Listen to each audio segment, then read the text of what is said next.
I'm too old to have a say in that shit. But looking back at it, the Republican Party is responsible for allowing oil companies to be attached to promissory notes.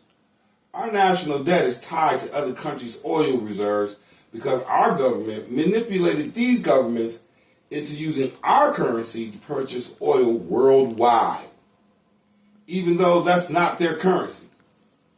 And instead of keeping the delicate balance on that agreement that they made, attaching the dollar to the oil for protection of those countries' sovereignty, our government goes and starts a physical war with a country in the region where our dollar was made primary source of currency to buy the fucking oil. Hint, why no other president started a war with Iran. Because Nixon made it where the oil was just as valuable, if not more valuable, than fucking gold.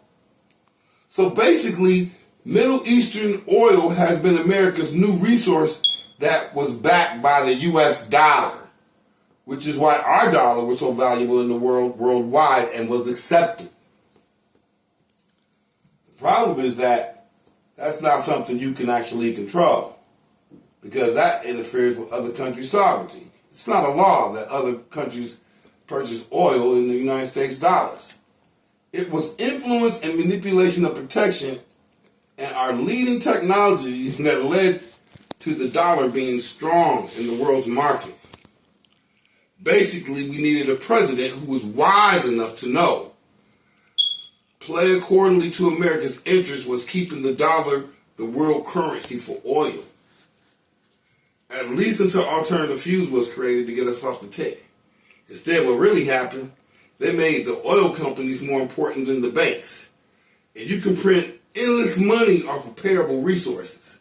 It makes me wonder how China became the enemy of the United States, but we turn around and borrow money from our enemies and they cut them off if we don't like their policy. And the only reason why we're even able to do sanctions is because we made a deal with other countries that sell oil in U.S. currency.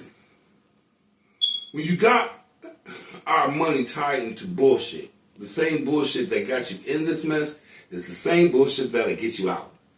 You use diplomacy to influence the deal of all countries to pay for the oil in American dollars.